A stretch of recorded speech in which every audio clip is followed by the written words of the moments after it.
Ladies and gentlemen, it is your man in the United States, Jay Contra. Welcome to my parents' house studio. We're going to be doing a pretty unconventional unboxing today because I have sent a box to myself. I downsized a lot of my collection in Japan when I moved to Tokyo, so I ended up sending a lot of things over to my parents' house in the East Coast of the United States. And you'll see from the very bold letters on here, I sent it by Surface, I think they call it SAL, the Surface and Air, no, Surface and Land, excuse me. The box looks in pretty bad shape, and after unboxing a couple of these already, I'm hoping the contents will be okay. We'll see what's inside. I'll give you kind of a look what you can expect. Now, the reason you might want to send some of your precious video games by sea and by land, even though the box on the outside looks absolutely devastated, the contents, if I pack this correctly, should hopefully be okay. Now let's check the postage. So this, I can't remember what the weight is on this, but this did end up costing me $45 to send from Japan to the United States. So let's open this bad boy up, and this video will be not only to show off what's inside, but honestly just for me to remember what the heck I even sent to myself. Hopefully I'll be careful, and hopefully I don't stab anything that's in here. I'm very careful. I like to pack the edges, and actually I think you can even see here some of this is just barely kept on. Some of this, I didn't even cut this and it's already come loose. But you know what, when you're sending stuff by Surface, nothing in here is, I think, incredibly valuable, at least in terms of Japanese collecting. But let's see what's inside. Make sure I take out any identifying information. Nope. Okay. All right. So I did put in some packing materials. That's good. At least I remember to do that. Oh, hey. All right. This is when I sent myself my Virtual Boy. What else did I send myself? Okay. All right. What's in here? Probably could have done a better job with this. Please don't judge my packing. We have randomly a Sega Mega Drive adapter. Yeah, this is the Japan version because it only takes 100 volts. I wonder, you might be able to use the Super Nintendo power cord with Japanese Mega Drives. This is not video game related, but this is the adapter that you use for what is it? The ADC, the Apple Display Connector, to connect it. Oh, I hope this still works. I hope I didn't break it. This is what you use to connect it to what I think are the most beautifully designed monitors of all time. Those sort of the cinema displays from the late 90s, early 2000s. Here is the Virtual Boy controller and AC adapter. Let's make sure this AC adapter, yep, 100 volts only, but again, you can use so I guess you're going to need to use batteries if you're going to want to play this in the United States, if you're playing the Japanese version. What else? Here is the power cord for that display adapter. Here is, I brought back my my Super Nintendo Classic. I had that with me in Japan, and I hardly ever touched it. So, but man, oh boy, did it get beat up. So the reason you might want to send things Surface and Air, why do I keep saying Surface and Air? I keep misspeaking about that. So the reason you would send things Surface, and then here's my parents came to visit, and my mom forgot her boots. Okay, so I'll have to give those back to her. Good packing material. This is really the cheapest way you're going to send things in bulk from Japan. So the thing to keep in mind, and I might say this every video, is that when you're trying to send back a lot of things, even if you're just visiting Japan and you're coming back with, oh boy, oh no, oh, I was a fool. My oh my God, you're really going to judge me. Oh man, oh. Yeah, so you should probably pack smarter than what I did. Oh, look at those scratches. Oh my God, I'll get a replacement for that. So your things are going to get beat up, and I would really only recommend doing this as a last resort because you are going to get two, at least for most airlines, not necessarily every airline, but I usually fly ANA, anything in the Star Alliance, United. When you're flying to America, you usually get two checked bags that can hold up to, I think, 20 or 23 kilograms. It's about 50 pounds worth of stuff. But again, that's only so much. And especially if you're bringing clothes and things over that you might need if you're visiting Japan, you might need more space if you end up buying a lot. There are lots of different ways, lots of different methods, different companies that you can use to ship items from Japan to elsewhere in the world. I have shipped everything through the Japanese post office. Actually, this actually made it pretty well. Wow, okay, so yeah, this is a weird, I don't know if I showed this on the channel before, but this is a copy of Diablo. It's the English release, but it's meant for the Japanese market. It had a little insert in Japanese to explain what was going on in the game. And now it's come home. Diablo has finally come back to the United States. And then there is, oh yes, the Wonder Swan Crystal. And actually, yeah, the box made it fairly well. Yeah, a little bit. You know, the thing is when you're when you're shipping anything back, even if you're, as long as you're not hand carrying it, and even if you are hand carrying something in your baggage, you're just going to have to expect that a lot of this stuff is not going to survive in mint conditions. So unless you get some proper boxes, unless you do a better packing job than what I did, you're going to have to expect that some of your things are going to get beat up. So I have not opened this. This has either come open of its own accord, or I think, yeah, I don't think they would have searched this at customs because this whole thing would have been open. So this box, let's see, how much did this cost? This cost 5,000 yen to ship.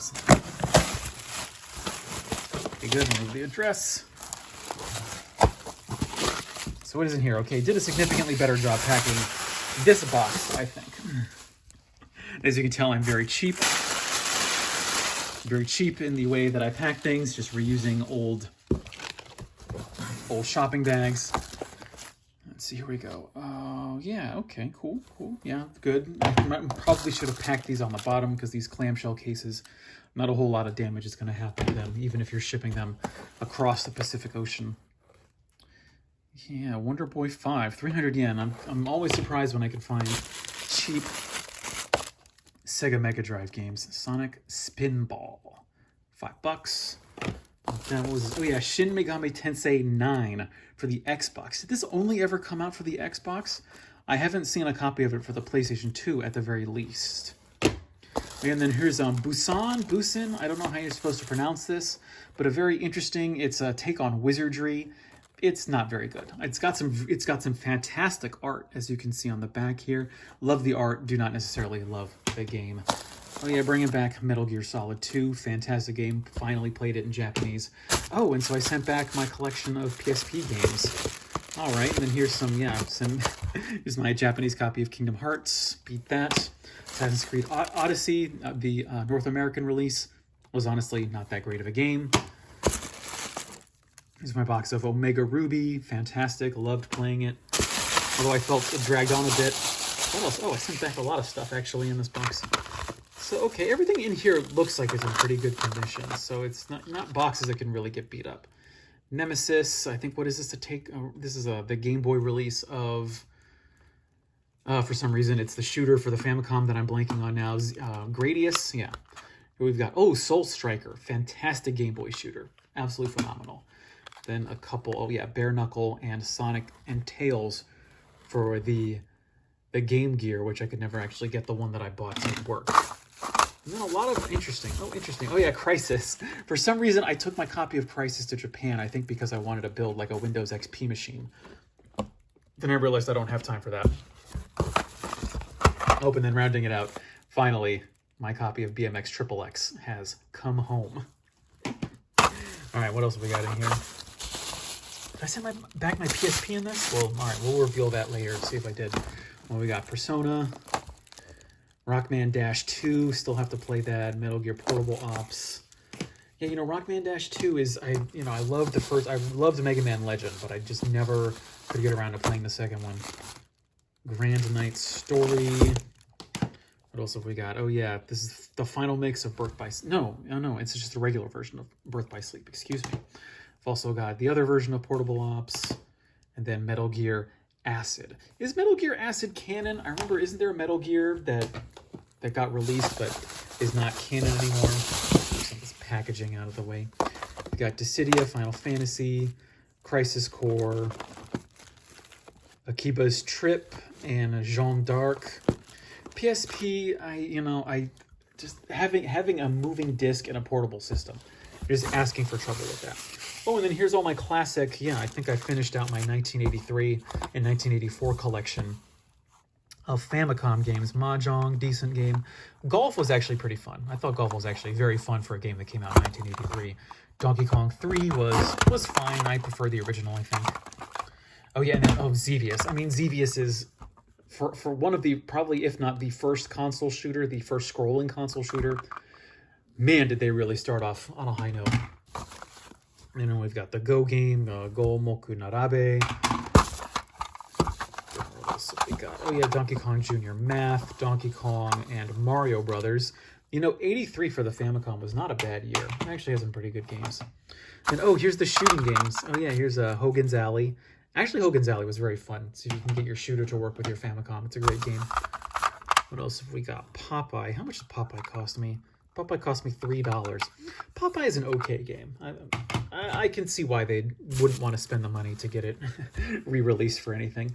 Nuts and Milk. I think is this the first third-party game for the Famicom? I think it is. It's okay. It's fine. It's a fine game. So what have we got here? Just sending back. I have my cartridge, but I'm sending back my case of Super Smash Brothers for the Switch. See what else have we got in here. Wow, I actually packed in a lot of stuff in here. And it seems to have, yeah, actually kept in very good condition. Got Batman Returns, fantastic beat 'em up for the Super Famicom. Alive, which is this weird, like, FMV game for the PlayStation. It's really fun if you want to get what sci-fi looked like in late 90s Japan. Got Burger, another Shame game that I haven't played yet. I got the disc. I think I kept all my discs in Japan. I'm just bringing back the cases, except for this copy of Street Fighter 03 that I ended up picking up for $3. I just wanted the copy of Street Fighter 03 because it's probably the best Street Fighter. Then we got, oh yeah, some of the weird, I like buying weird Sega Saturn games. Here's one. Here's Klonoa for the PlayStation. Still gotta play that. Starfighter. Well, I'm actually amazed that, you know, considering what happened to my beautiful, beautiful boxes in the other box, it seems these hard shell plastic cases, those are the ones you want to ship. Maybe you want to keep your cardboard boxes in your checked baggage if you're bringing these from Japan. Here we've got some GameCube games that I'm bringing back. Homeland was a very interesting it was an online multiplayer game that was exclusive to Japan. Interesting story, cool graphics, but very hard to play now just because you can't play it with anybody else. Wave Race Blue Storm was actually really fun. I actually had a very fun time playing what was a launch game in Japan. This is really cool. I really enjoyed playing this for a couple hours. Can't go wrong with it, even for a sports game, which I really don't really like the sports genre. Mario Party 4 don't really like Mario Parties, really even past Mario Party 1. Then we got Biohazard, oh my god, Resident Evil 4. It was fun for a couple hours, but then I realized I was just killing the same zombies over and over again, so I kind of got bored of it. Rune, I actually ended up enjoying more than I anticipated. Just the card action was surprisingly fun, just all the different animations, the attacks. Really loved playing Rune and really look forward to getting Rune 2 for the GameCube. And the last game here, oh yeah, Dobutsu Bancho. This is Cubivore in English. I think I paid $20 for this. You really shouldn't pay more than $20 or $30 for Cubivore in Japan, even if you're paying inflated Tokyo prices. It's really fun. I didn't clear it. I probably got halfway through it, but just evolving your character throughout a bunch of different levels was a very cool experience. And last, but certainly by no means least, let's make sure. Oh, no, never mind.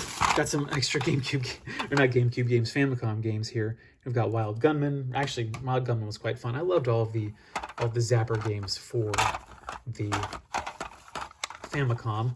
Then we've got Baseball and Donkey Kong Jr. Baseball was actually surprisingly fun. I'm not, I wouldn't say I'm into sports games now, but I'm definitely starting to tolerate them as I play a few of them. Load Runner was decent. It's okay. Bit confusing on some of the controls. Oh yeah, and then here are my final experiments with building some retro PC games. Or I wanted to build some retro PCs. I've used the codes on these, so I don't mind showing them to you. But I was trying to build a retro-ish PC in Japan, and then one, I do not have room, and I do not have time, so I'm bringing back my original StarCraft games. Although I think I might have found this in Japan. I can't remember actually now that I think about it. You can actually find a lot of English, sort of North American release PC games in Japan if you look around. They might be more expensive than you'll wanna buy though.